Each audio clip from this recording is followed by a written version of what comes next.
Sorry, I forgot to press record. Staying in tadpole pose.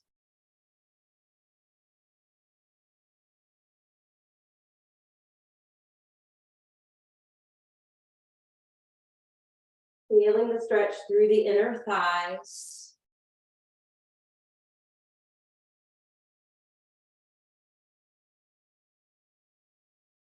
And surrendering towards the earth. Giving into gravity.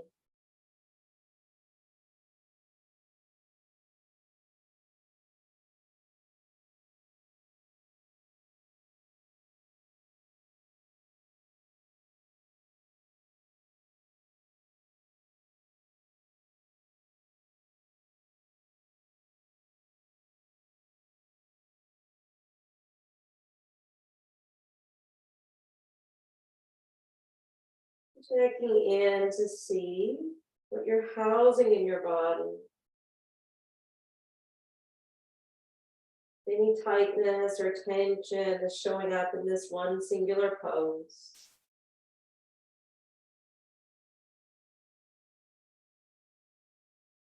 Imagining on each out breath that it's beginning to melt and drain away.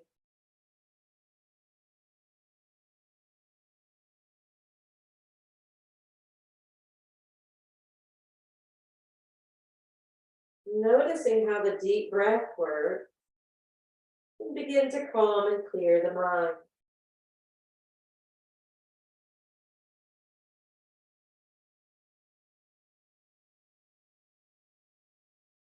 So we're going to start this yin flow with a more active type of sun cell so that we can move into more passivity to steep and open the hips more to prepare us for a version of Simhasana, the lion's pose. On your next inhale, let's go ahead and rock up to hands and knees. When you rock up to hands and knees, you're going to have to narrow the knees to bring them under the hips. Curl the toes under, lift the knees up, sail the hips in midair.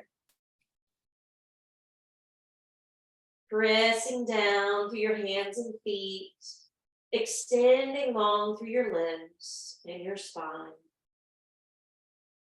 Relax your neck so it just hangs down the middle. And if you feel like opening up your hamstrings and calves more, feel free to walk out the dog or pedal the feet.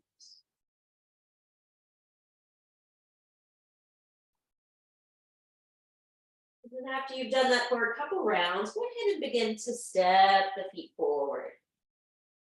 Coming to the top of the mat, softening the knees as you hinge from the hips and allowing the upper body to bow freely.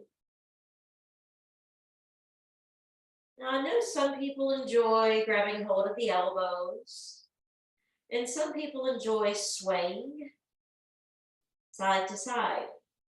And that's fine if you want to incorporate that in.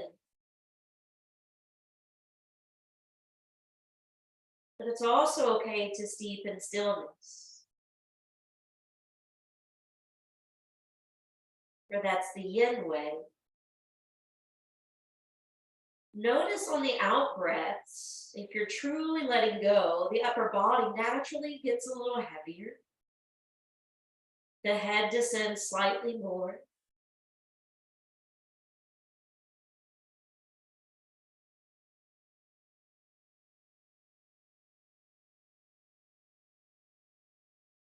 Perhaps affirming mentally within, nothing and no one on this earth can hold me down or back.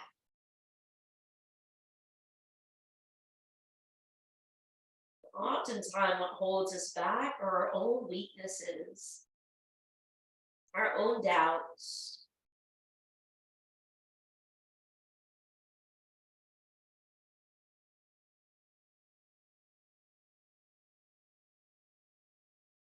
Holding just a couple more breaths.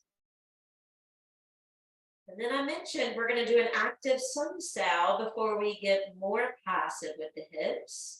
So let's go ahead and begin to plug the feet down, charge into your legs, slide your hands up the shins, and then take the arms away from the legs, reaching the arms up overhead. Continue to press the feet, line up your body, head over shoulders, shoulders over hips, hips over knees and ankles. Continue to sail the arms skyward. Feel the engagement from your feet to your fingertips, and imagine you're like the column of light. The column of light, which Simha stems from. And then bring the hands together and bow with straight legs. Uttanasana, different approach than before. Inhale, lengthen out through the vertebrae, Ardha Uttanasana. And as you exhale, dive back in. Inhale, let your left foot step way back, lunge the front knee, sink the back knee to the floor, untuck the back toes. When you're ready, push down through the right foot. So you're sliding back slightly, rising upward to Anjaneyasana, your half lunge. And then as you exhale, you can drop back down. We're going to do that twice more. Inhale, activate and lift.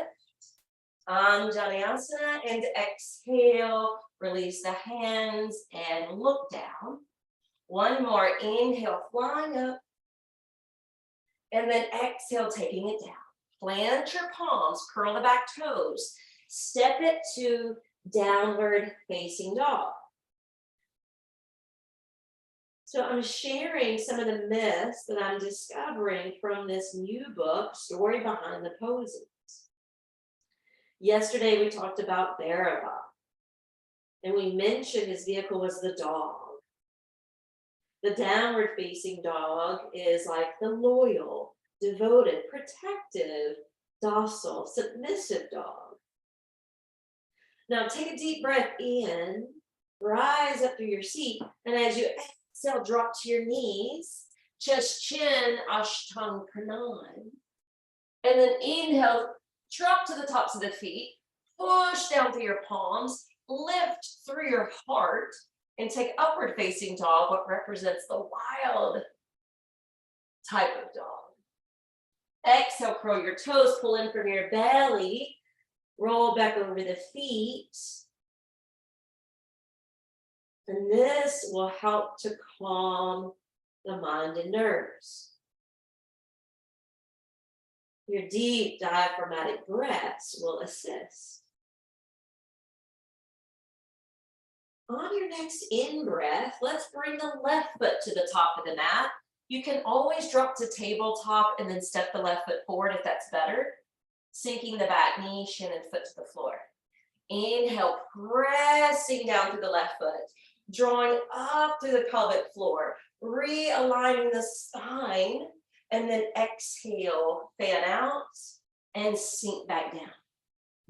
Inhale, second time, coming up. Exhale, releasing. One more, inhaling up. And exhaling back down. Now curl the back toes under, step the back foot forward, fold in, Uttanasana.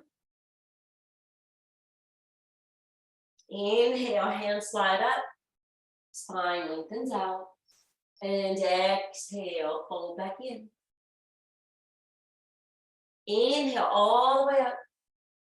Urdhva Hastasana, this is representing the column of light. Visualize the sunbeams coming right down through your crown, through the stem of the spine, branching out from there, and draw your hands down to prayer position at your heart. All right, inhale, circle the arms up once more. Exhale, fold down to your Uttanasana. From here, inhale, step back, downward facing dog.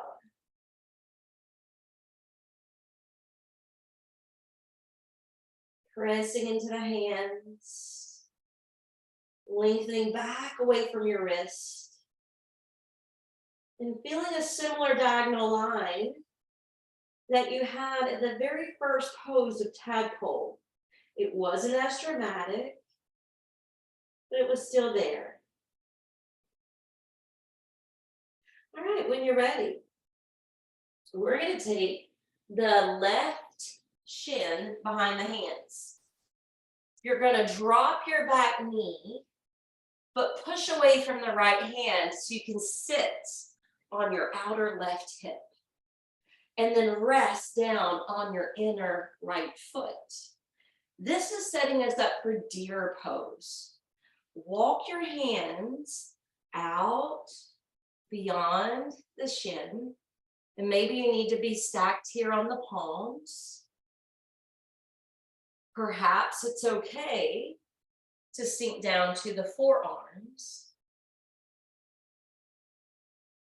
Some people like to provide props. So say, for instance, you may want blocks or a bolster to be on or to lay on. And you can also spill down to the face.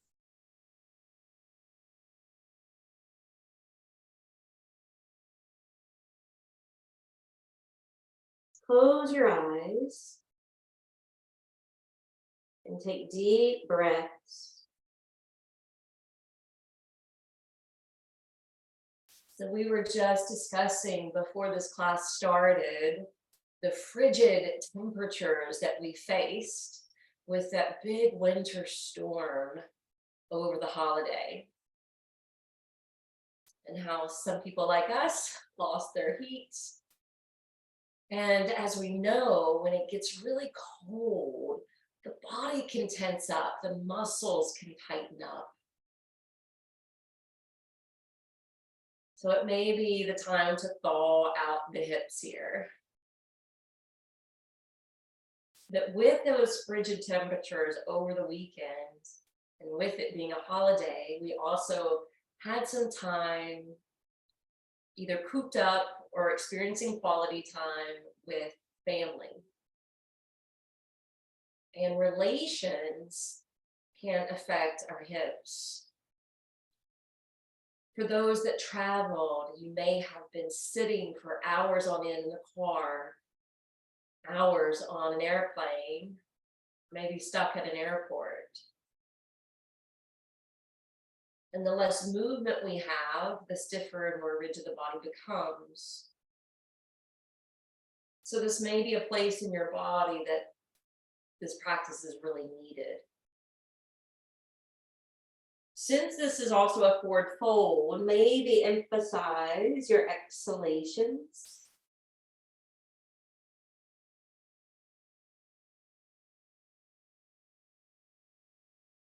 And if the tension presents in your jaw, you can take a cleansing breath or try separating the lips.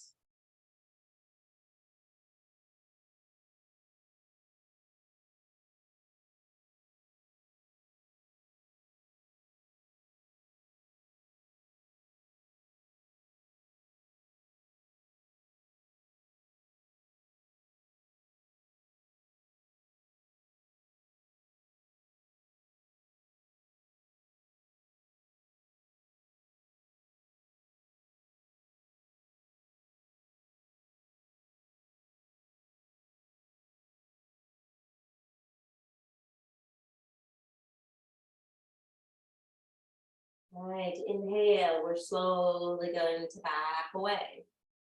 Now we're going to move towards an upward swan that looks like an upward pigeon. And if that doesn't work well for you, you can stay in deer, maybe propping or building up higher to get out of so much intensity, or you can flip to your back, left ankle over the right knee. So if you're trying to go towards that upward swan, we'll bring the hands in front of us and we'll push off the left hand to elevate the left hip. So the right leg can slide back and we're on the top of the right knee and shin bone. Hips pretty even. And we're gonna lean forward into the hand. hands. Now, I would suggest if you are on your back and doing it this way, I would suggest maybe starting off with your foot resting on a prop and then eventually hugging in if that's available, because we're going to be holding this one for a bit. So I want you to notice your eyes turn down. You may be feeling the stretch in the front hip, but you may also be a little tender here in that iliopsoas on the right hip. You may be getting some bloodletting, right? Because we're allowing the circulation to build and to flush the area. Now from here, stack onto your fingertips. Open your throat, gaze up. And I'll share the story at the end for those that didn't hear it. But it involves Vishnu, who is the god of the seas. So we're going to wave up and down 3 times. And if you're on your back, you're just going to focus on the wave of the breath rolling up and down between the belly and the chest. So you don't actually have to move if you're on your back, just in this shape. The next time you come down, maybe sinking to forearms or prop, testing the waters here, and recognizing how it focuses on a different area or pocket. And each of us will be different according to our lifestyle, our habits, our past injuries, where we tend to store stress.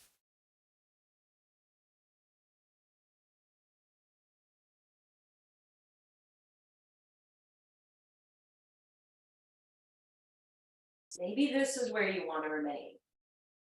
Maybe the higher point is better for you. Or maybe now sinking thoroughly downward is available. One is not better than the other, so please take that out of the equation, out of your thinking.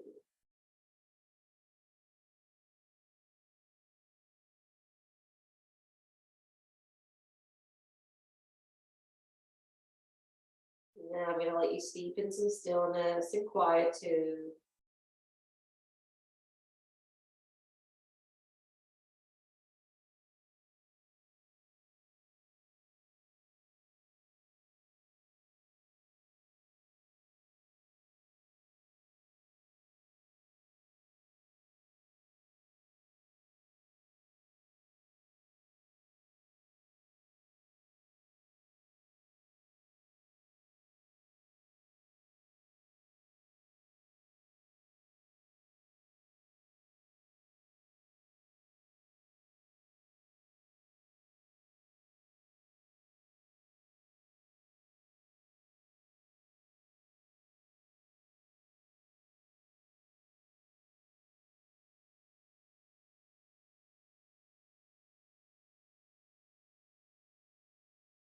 On the next inhale, if you're folded all the way down, come back to forearms.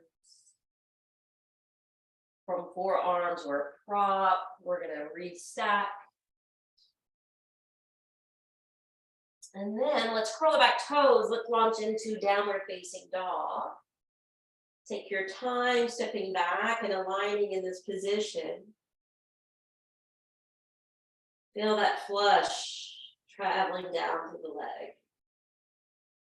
It may feel slightly tingly.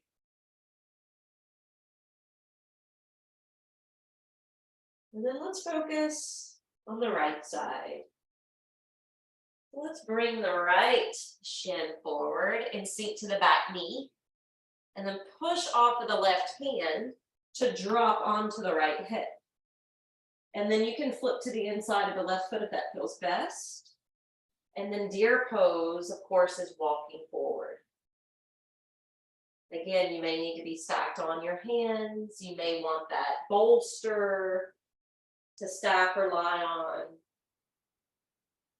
If that's available, come to forearms. Not going as slow as we did in swan. If that feels good, maybe even dropping down some more.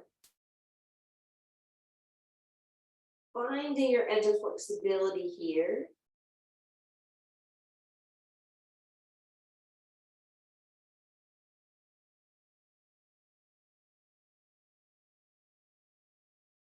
Since we may have been absorbing energy from other people that we've gathered with, it's a good time to say mentally within, I release everyone's energy out of my body.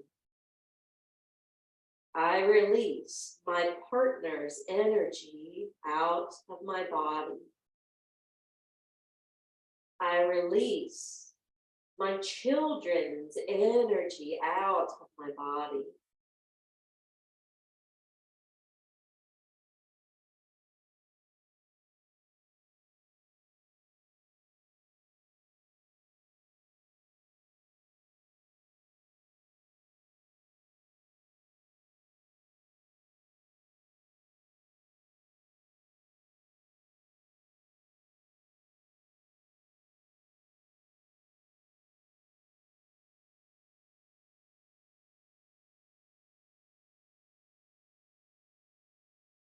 Think about how deer kind of freeze up with headlights. And so we're trying to freeze ourselves basically in this pose, but at the same time trying to de-ice and thaw out the stress, the tension, the toxins, or anything that's not ours to own.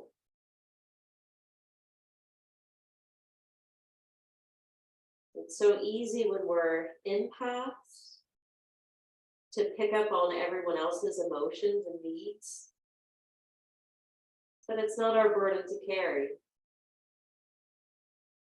So with each exhalation, visualize you're sending some of that out and away.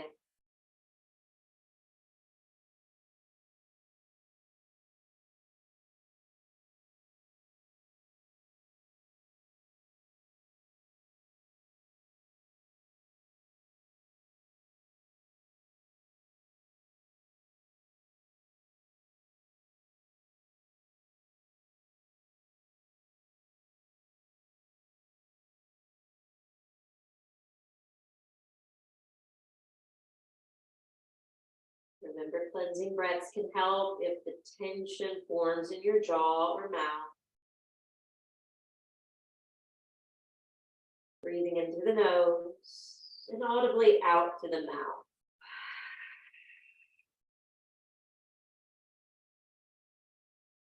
You can do it once, twice, 3 times over, or as often as you need to.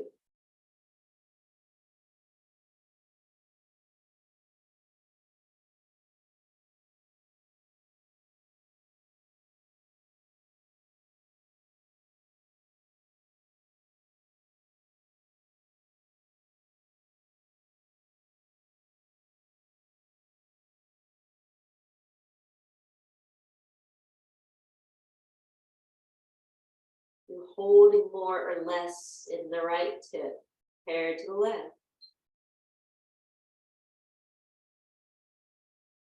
And stay in that question as we continue to open the hips. Your next in-breath will slowly begin to lift up and down. And then we're going to push into the right hand to elevate the right hip to extend the left leg, propping onto the hands and keeping the spine up, even though you're leaning forward. All right, so if pigeon is not the best, or this variation of swan is not the best for your body, remember, you can bring in that prop. You can roll to your back, standing the left foot on it and the right ankle over the left knee. And then as we go deeper into our swan pose, you can be here or you can eventually hug in with your arms, okay? So there's options for everyone.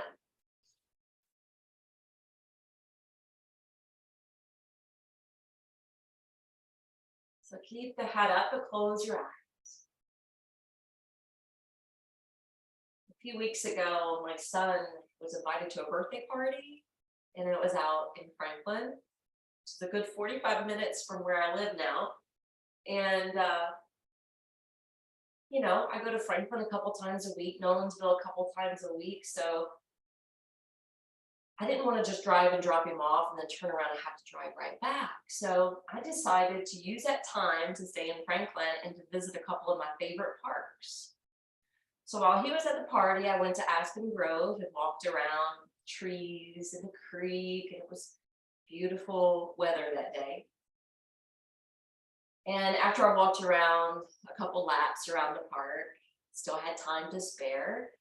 So I decided to go across town to an area where he used to go to school. And there's a park that has a pond or a lake and a path around it. And so when I was walking around it, I was pleasantly surprised to see usually there's tons of ducks that are in that park and pond. And at certain times you go to that park, it's not the cleanliest of the paths because of the duck waste. But when I arrived that day, all the ducks had left for the winter, and all that remained were a pair of swans, pure white swans.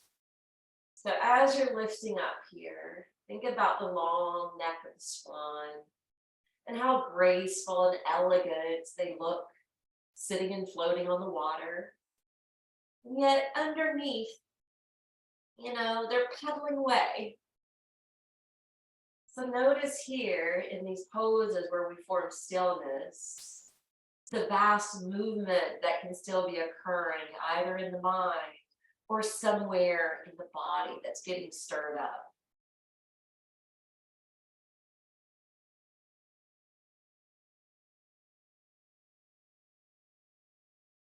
And if you want to sink to the forearms at this point, you can, or hugging the leg in if you're on your back.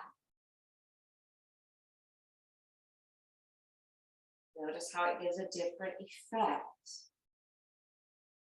for better or worse. And remember, you can always change it up.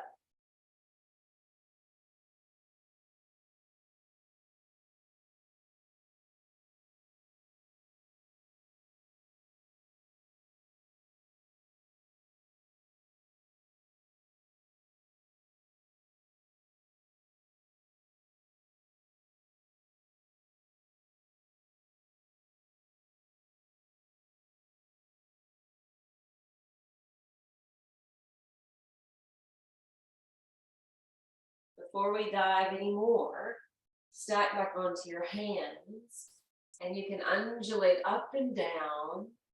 And on your back, you can focus on the undulation of the breath, bringing the wavelets in, and imagining it's washing and purifying the heart. And from this juncture, if you want to try sinking down, perhaps to the brow or stacked hands, you may.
exhale, we'll slowly start to back our way out.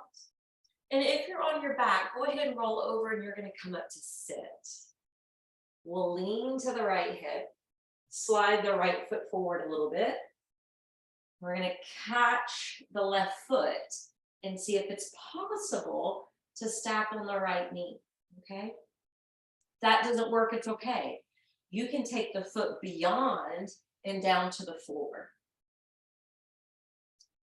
Either position, stack your fingertips beside your hips and push down through the fingers and lift up through your heart. So this is called fire log in yin.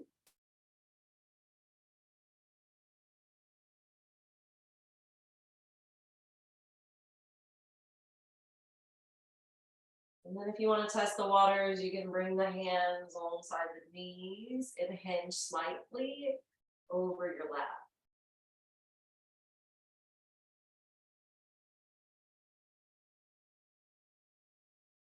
That still feels pretty good. Maybe take your hands out in front.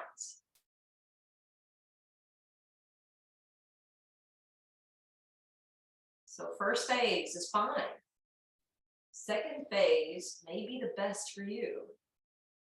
Third phase, may want more, may need less. So that's where we use the wisdom of discernment. If your body calls for more, you can double over. But just because you can doesn't always mean that you should.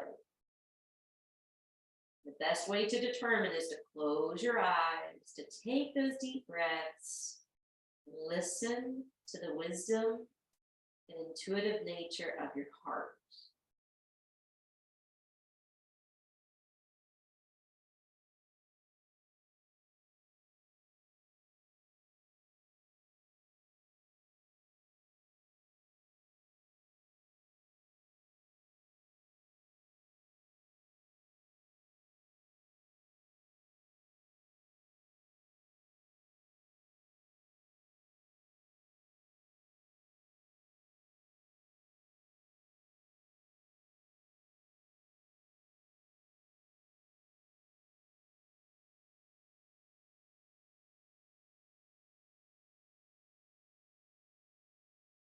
We'll walk and turn over towards the right knee, left foot.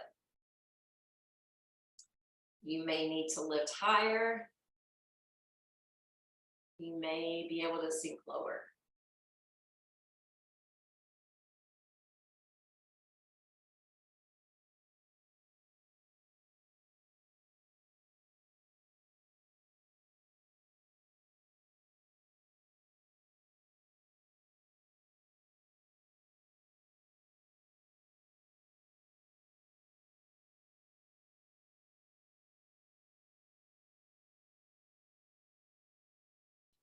And walking it back in, aligning the vertebrae back up, and lean back.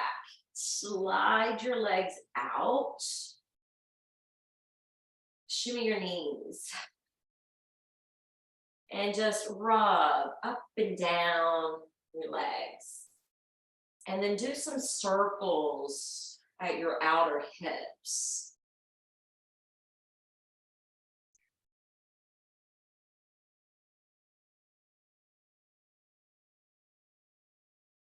All right, ready to move on.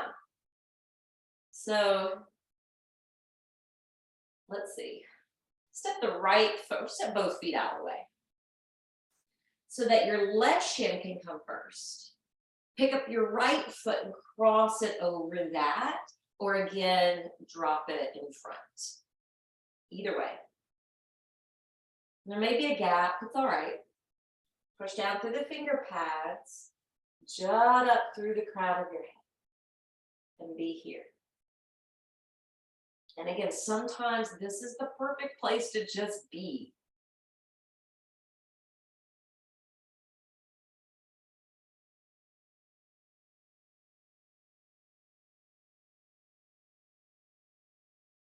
Traveling the hands forward and seeing if this is better. If it is, stay. If it's not, back up.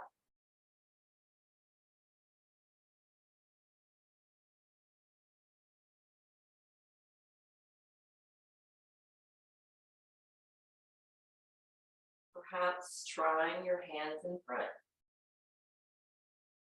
You can also stack to props.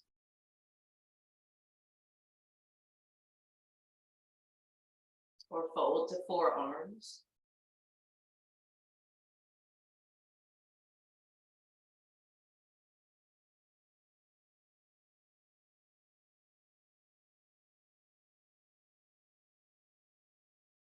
Let your breath bring you some patience.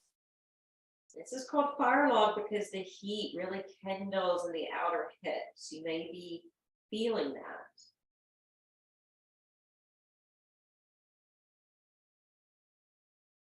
What do you need to burn away?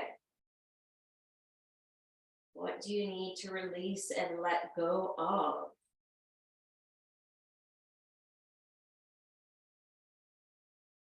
We're here at the end of the year. Maybe it's just letting go of everything that's occurred in 2022.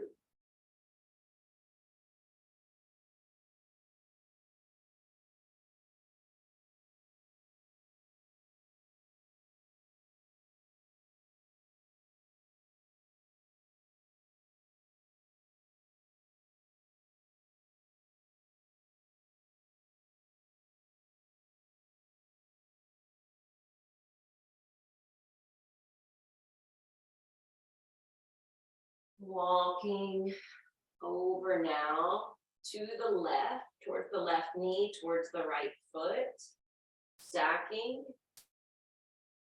or folding, yogi's choice.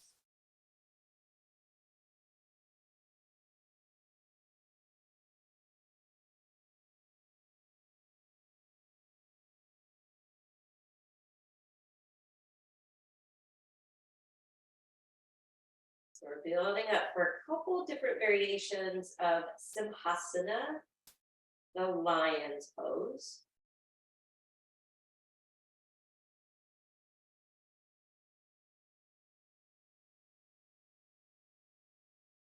Inhale, build it back up. All right, lean into your hands, slide your legs out again, bounce the knees, and then stroke and rub the legs up and down. Give some love to the outer hips, the circles, a little self-massage.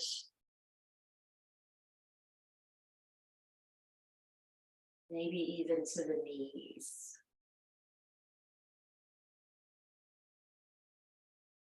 All right, let's flex the feet. Let's lift the chest. Take your left hand to the outside of your right thigh. Step the right hand behind your back. And twist. It's a twist from Dandasana, the staff pose.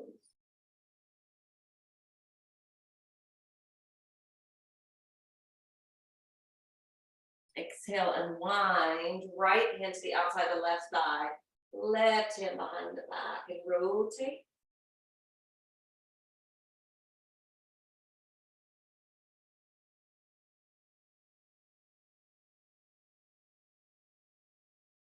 And exhale, release.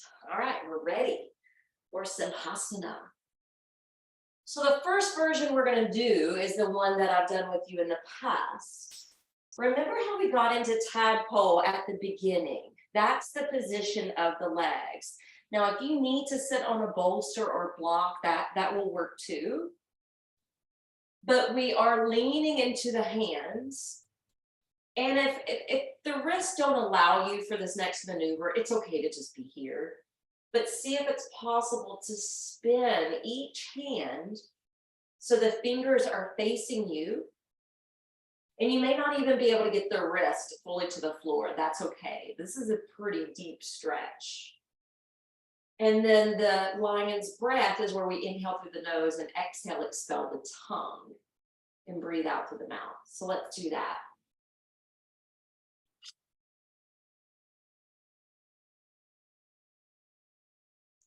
Heel the hands up and come back to a seat. Now, if you need Sukhasana, the easy pose, that's where the feet are up underneath the calves. And what you'll do is shift forward like this. Okay, so the feet can be to the floor or up, probably easier on the floor. However, if you feel like your hips are ready and available for lotus, and that's a big pose, but if your right foot can come to your upper left thigh, and if your left foot can lift to your upper right thigh, this is Padmasana. And we too will come forward onto the hands. So we're all kind of like this. Lift the head up, and we're going to do the lion's breath 3 times. Breathing in, breathing out, expel the tongue. 2 more. Last one.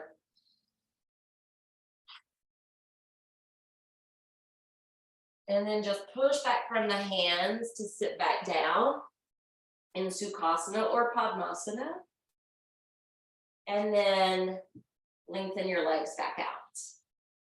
This time, rotate your ankles several times one way and the other. Maybe pedaling the feet, pointing and flexing. Now we get to restore. So I would suggest a couple different options. So I don't have my rectangular bolster here. I'm starting to prefer this round one. But you can create a slide to lift your legs up. You could also grab a chair and shift your shins and calves on top. You could even do Stonehenge and stack the legs on top. So I'm going to let you pick your preference for Shavasana today. You can use a pillow or blanket, anything to get comfortable, anything that makes you feel safe, warm.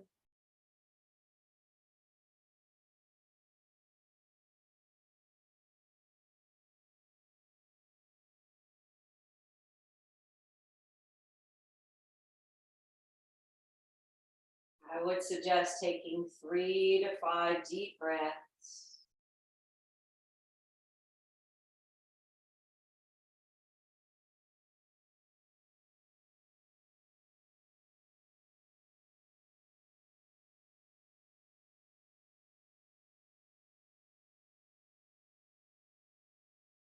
And allowing the breath to subside, finding some repose while you're here. Drawing, treating, replenishing.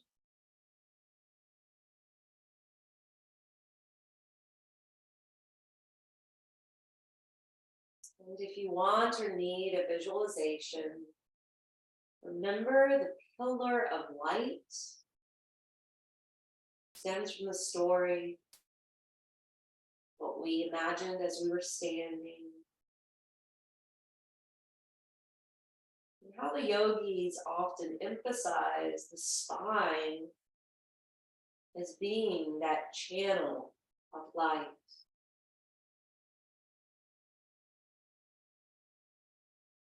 The internal soul knitting light. The chakras spinning, opening and awakening the light.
Staying with your breath, breathing slowly and deeply.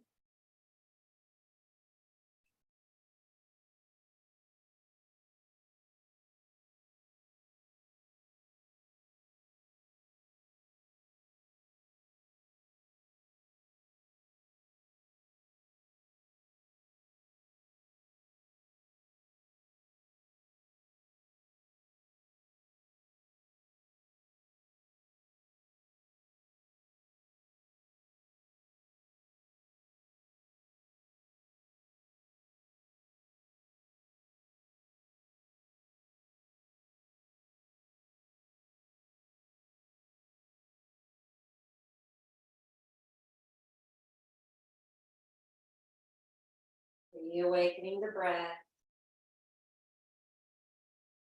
Reawakening some movement here or there. Perhaps even hugging the knees in.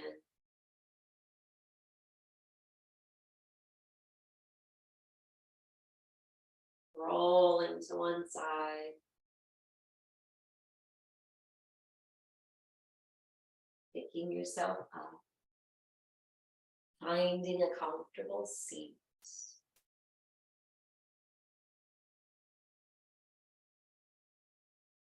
Sitting attentively, noticing and observing what you've gained. Any minor or major shifts or changes.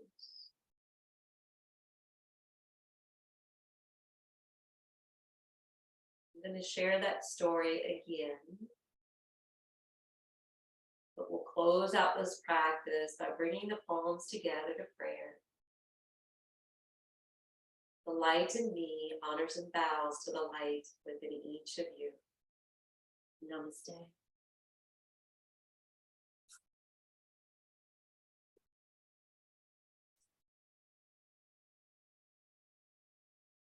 So I know I usually tell the stories at the beginning, and I failed to press record. So I'm going to go back over the story.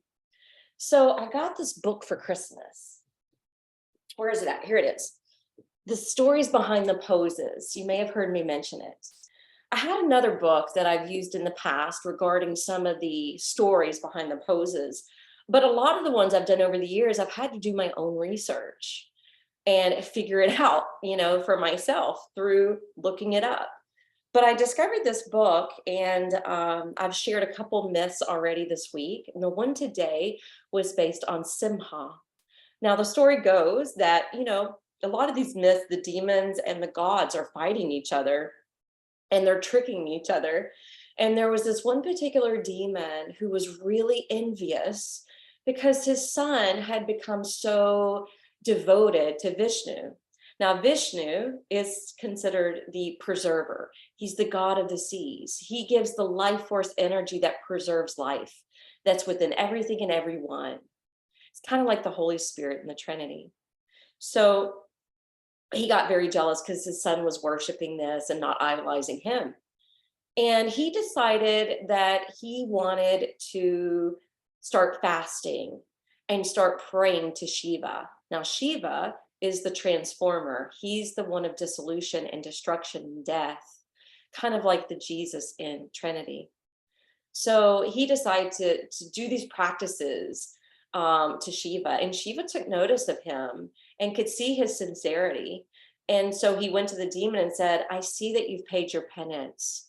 What do you wish to have? Because he knew that he wanted to bestow some sort of power. So the man asked for immortality, and Shiva said, can't really give you immortality. That's saved for the gods and the goddesses. What else would you like? So the demon started spinning his wheels, and he started thinking, getting a little mischievous, thought he could trick Shiva, and said, okay, as long as you promise me I cannot die by man's hands or a beast, if I can't die during the night or during the day, I cannot die inside or outside, on the ground or in the air. Shiva was like, okay, wish granted. So the demon presumed he had been gifted immortality this way. So he runs home, and his son, as expected, is sitting in deep meditation, focusing on worshiping Vishnu. And so the father comes in, drunk with his new power, and is saying, "Son, now you can worship me because I have been bestowed immortality by Shiva." The son questions this and says, "I don't know, like Vishnu is the preserver. He's in everything. My devotion lies with him." And the father gets angry, and there's a pillar in the house, and he says, "Okay, if you believe so much in Vishnu, if you bang your head against this pillar, let's just see if Vishnu helps you." So the son decided to take on the challenge. And before he was going to strike his head to the pillar turned into this big, beautiful beam of light. And out of the light came Simha. Now, Simha was an incarnation of Vishnu. Simha was half beast, half lion, and half man. And when Simha came out, he grabbed the father, the demon, and he took him to the threshold of the door. Not inside, not outside. It happened to be sunset, not daylight, not nighttime. And he holds him up, not touching the earth, not totally in the air, and crushes him with his paws, his claws. So, moral of the story is, mind your envy. Let go of trying to be in control of someone else's behavior or devotion. And never try to trick the gods. That's Simha. Namaste.